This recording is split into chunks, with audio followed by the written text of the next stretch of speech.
الحلقة دي لازم تتفرج عليها بتركيز قوي قوي. هيعجبك التصميم بتاعي النهاردة، بس لازم تتفرج عليها للآخر لأن هيبقى فيها تريكات حلوة وهتبقى أعلى ليفل من الحلقات اللي فاتت. فتأكد إنك تتابعها بمزاج وتجيب الشاي بتاعك أو القهوة وتحمل الصور تحت في الوصف، تشتغل معايا واحدة واحدة. تعالى أوريك التصميم اللي احنا هنعمله.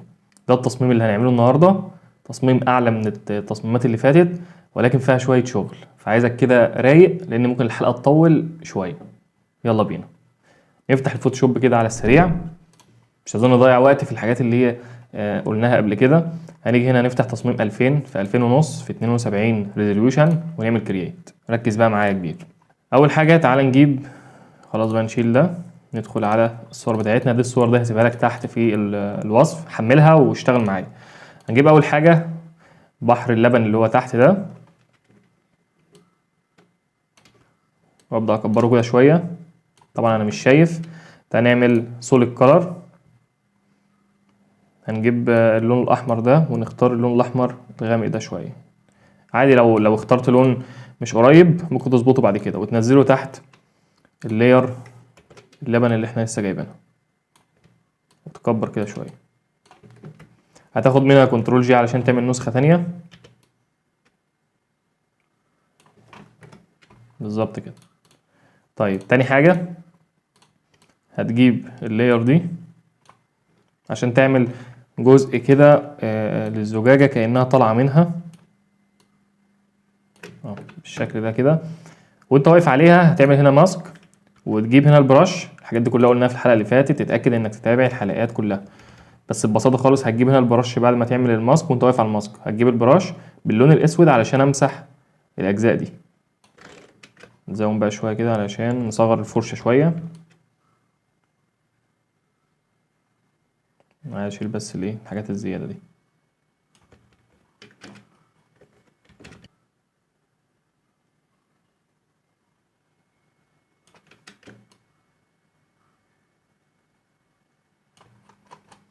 ماشي حلو قوي كده.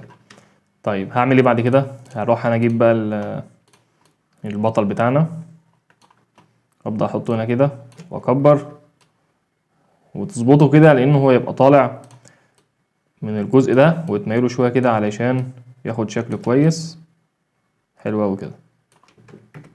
طيب بعد كده هاجي هنا على لاير الباك جراوند وهنعمل نيو لاير عشان نعمل جزء الاضاءه بتاعنا زي ما اتعودنا بالبراش. تختار اللون ده وتيجي هنا تفتحه، تكبر الفرشه وتعمل هنا واحده كنترول تي وتكبر كده شويه. بعد كده هتعمل نيو لاير تانية، هتبيضها شويه وتعمل كده، دوس واحده كده تعمل كده. طيب اخر لاير هنفتحها اكتر، هنخليها لون الابيض. شوف بقى عملت ايه في الاضاءه. هجيب بقى التلاتة مع بعض كده، كنترول تي كبرها شويه، حاول ترفعها شويه عشان العنصر اصلا رفيع. طيب تمام اوي كده. طيب انا عايز الباك جراوند، انا حاسس ان انا عايزها افتح من كده شويه. طيب ماشي، والتلاتة لاير دول خلينا نقلل الاوباس بتاعتهم شويه، او ممكن نيجي على اخر واحده اللي هي الابيض نقلل الاوباس بتاعتها شويه. طيب كده تمام قوي. تعالى نجيب اللاير اللي بعدها. هنجيب اللاير بقى اللي هي اللبن اللي لافف حوالين الاعلان او الزبادو. ده هيخلي شكلها حلو جدا. هتظبطها كده من هنا انها تبقى طالعه تقريبا من اللبن ده من ورا كده بالظبط بالشكل ده كده. طيب اعمل ايه؟ تعال نجيبها يمين شويه عشان نخليها في تقريبا يعني في نص نرفع شويه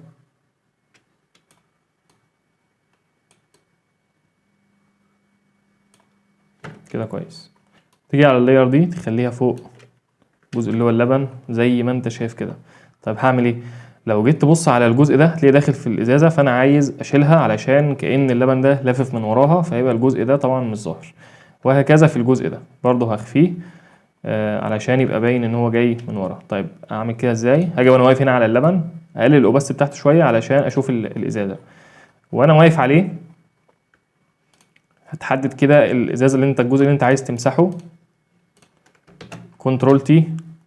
بعد كده هتيجي هنا هتحولها لراسترايز لاير الاول، وتيجي هنا بالإيريزر تول وتمسح الجزء ده. تعال نزود الفلو شويه ونزود الاوباستي وتشيل الجزء ده، كنترول تي. يبقى كده الجزء ده كانه جه فعلا من ورا. لو جيت تزود الاوباستي هتلاقي فعلا ايه جاي من ورا كده وبقى تمام. طيب تعال نقلل الاوباستي شويه ونعمل برضو الجزء التاني ده. هتيجي هنا بالبين تول، هتمشي كده واحده واحده على حدود الازازه. كل ما تدي للحاجه حقها كل ما تظبط معاك اكتر. وهتلف كده، بص انت مش شايف هتلاقي ايه تمام.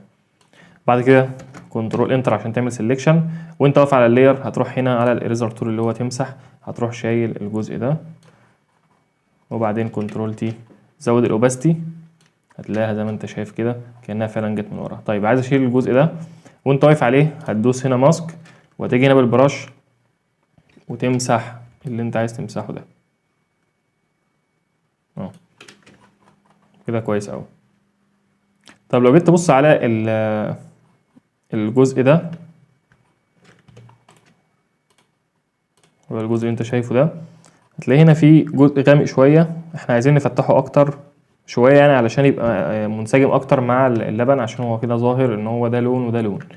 فوانت واقف عليه كده دوس كنترول يو، وهتيجي هنا في اللايتنس اللي هي الاضاءه وتزود شويه، هتلاقيها بدات ايه تبقى ابيض اكتر. فكده كويس. طيب هبدا بعد كده جزء بقى الايه الفراوله والحاجات دي، وبعدين هنظبط الاضاءات بعد كده ونظبط الالوان. زي ما انت شايف ممكن تغير اتجاهها كمان. تمام. وهتيجي على فلتر بلور، موشن بلور، علشان المفروض هي نازله وبتتحرك وقدام الكاميرا فهيبقى فيها بلور، ونخلي البلور ناحيه تحت كده علشان هي طبعا المفروض نازله لتحت. ونزود شويه، ايوه تمام كده. كده كويس. طيب ايه تاني؟ تعال نجيب التلاتة دول هنحطهم بقى ايه ورا عشان يبان كده تصميم ان هو ليه علاقه بالموضوع ده، ومش هنعملها بلور عشان المفروض اساسا في تركيز او الكاميرا بتبقى مركزه اكتر على العنصر، فطبعا مش هتعمل لها بلور. طيب ايه تاني؟ تعال ناخد ده ونصغرها بقى شويه خالص ونجيبها هنا وكأنها نازله برضو،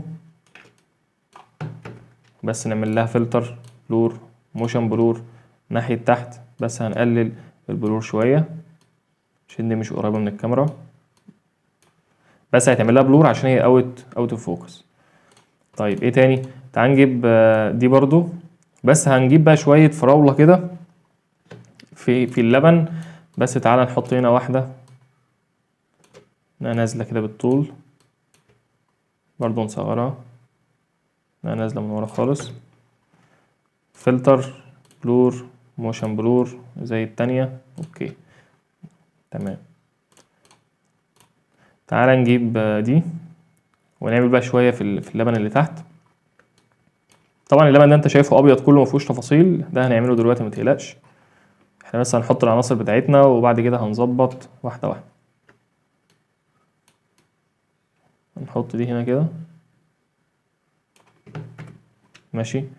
وهجيب بقى انا سايب لك هنا برضو واحده. تعالى عايز اخليها كانها في موجه من اللبن كده معديه قدامها، هوريك دلوقتي. اعتقد ان انت فهمت قصدي انا عايز اعمل ايه. زي ما انت شايف كده تمام. تدوس انتر وتعمل ماسك بالبرش باللون الاسود، وتيجي تمسح الجزء سوري، هات البرش تاني، كبر كده الفرشة وابدأ شيل.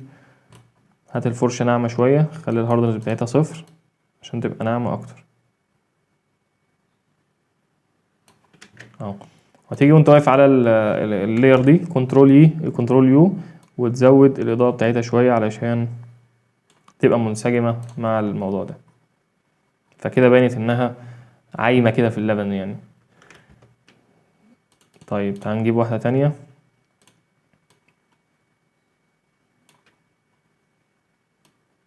هنحطها هنا كده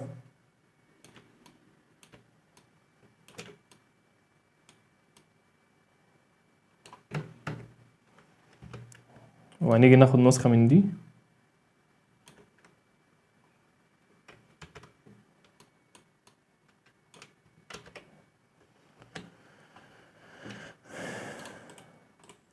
وهنيجي ناخد نسخة من دي.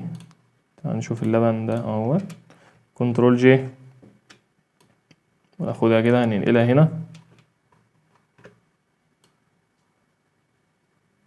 هننقلها فوق خالص. ايوه، كنترول تي ونلفها كده شوية. ماشي. هو احنا واقفين على الماسك بقى، تعال نروح على الماسك وهندوس البي، هنجيب بي وتبدأ تشيل الجزء اللي انت شايفه دوت. بس قبل ما تكمل دوس انتر وروح على الهيو اند ساتوريشن، ابدأ بيض شوية كده كويس. بعدين تبدأ تيجي تقف على الماسك تاني وتكمل تمسح الحاجات اللي انت شايفها كتير دي. زود الاوباستي،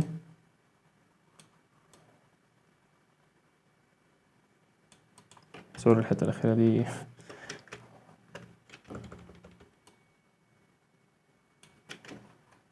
ماشي كده. تبدأ تمسح بس اللي ايه الحدود الشارب دي، فكده كويس اوي. برضو ممكن نجيب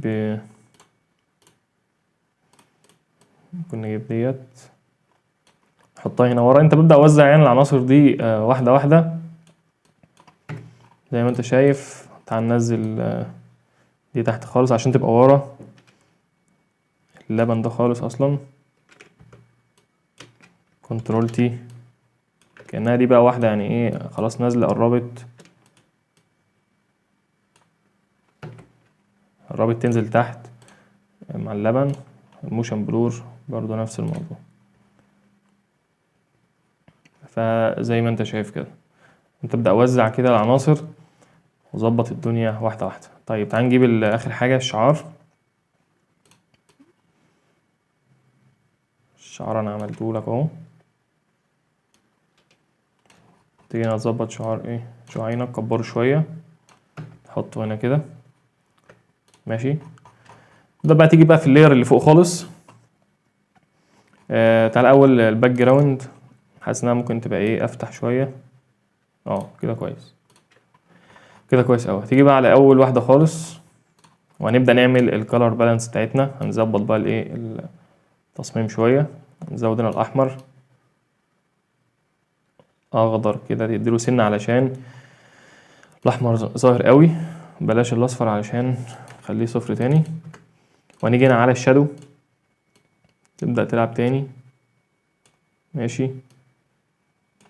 بلاش الاخضر،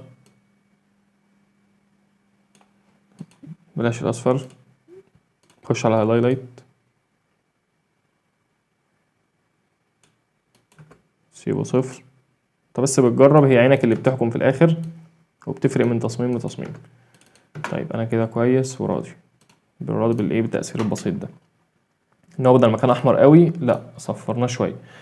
تعمل برايتنس اند كونتراست وتزود كده شويه تصميم وتظبط الكونتراست بتاعه. الكونتراست اللي هو التباين بين الالوان. طيب حلو قوي. اخر حاجه نعملها هي سيلكتيف كولر، اديك تحكم كامل ما بين كل لون لوحده. يعني ده الاحمر تبدا تظبط فيه السيان او تقلل منه السيان.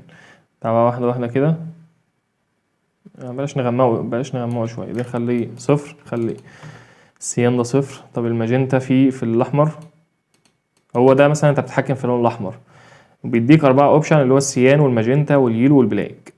كده انت بتزود السيان في الاحمر، كده بتقلل السيان من الاحمر وهكذا. تعالى على الاصفر كده بتزود الاصفر في الاحمر خليه صفر. طب البلاك شوف بتزود الاسود في اللون الاحمر وده بيتقلل الاسود فبيبيض.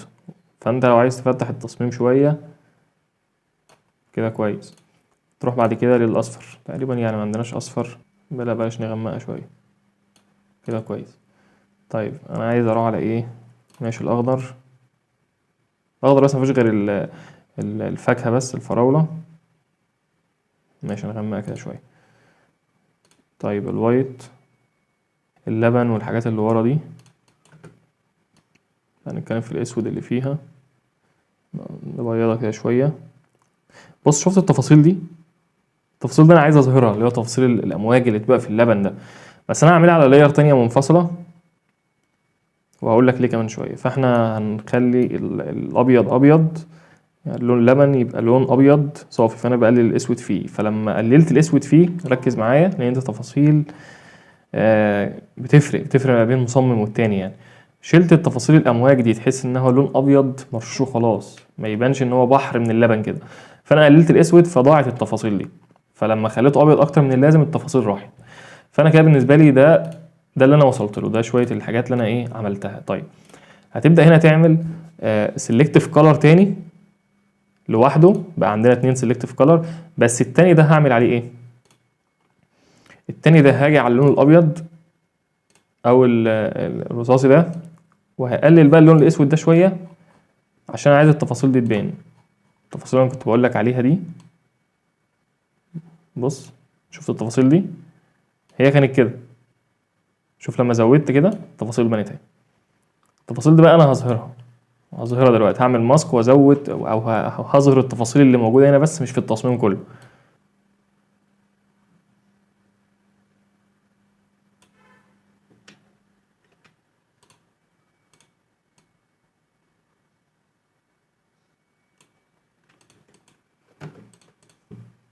انا بشوف اوبشن اكتر حاجه تخلي التفاصيل دي تبان يعني.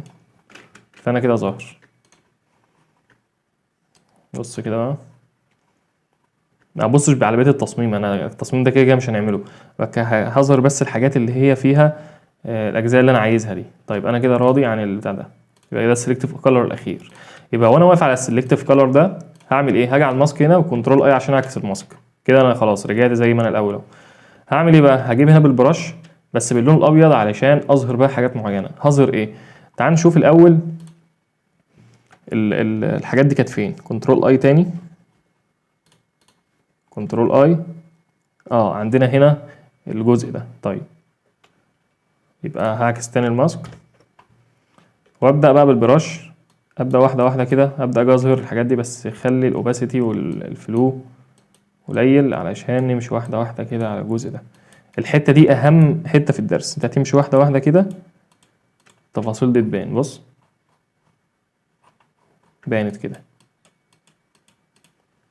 تيجينا تاني كنترول اي، ماشي، في جزء هنا كان كويس برضه عايز يجي. كنترول اي، تمام، وانت واقف هنا برضه البراش، في هنا جزء كان عايز يجي، تمام اوي كده. يبقى انا ظبطت الجزء ده. طيب كنترول اي تاني، في تاني؟ في طبعا الجزء ده هنروح له دلوقتي، وفي هنا جزء هنا برضو عامل تمويجة كده شوية هنا كده. بص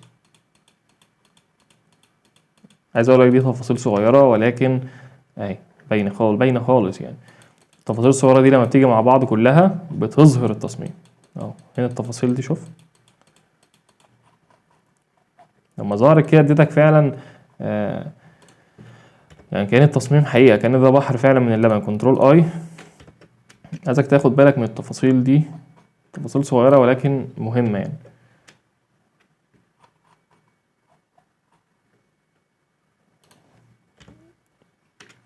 طيب انا كده راضي كويس اوي التفصيلة دي، وانا كده راضي وزي الفل.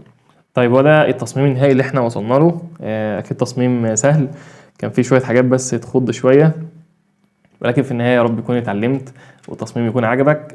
في تصميم هنعمله ان شاء الله الحلقة الجاية، انا نزلته لكم وعجبكم، بس انا اوريهولك بنفس التصميم دوت، ولكن عملنا له شكل تاني، نزلنا له عناصر تانية خالص، ولكن عملته لك بشكل تاني من الطبيعة. بس الدرس ده هيبقى اصعب من الدروس دي، لان في صور كتير مندمجة مع بعض انت مش شايفها دلوقتي، ولكن هي دي الشطارة، انك تجيب صور كتير تدمجها مع بعض باضاءات معينة بشادو معين من غير ما يبان كل ده. فاستنى الحلقة الجاية، هتشوف حلقة قوية جدا ومختلفة جدا، فاتأكد انك تتابع الحلقة واعمل اشتراك ولايك للفيديو لو عجبك، واعمل لها كومنت كده يشجعنا، واشوفك في حلقة جديدة. السلام عليكم.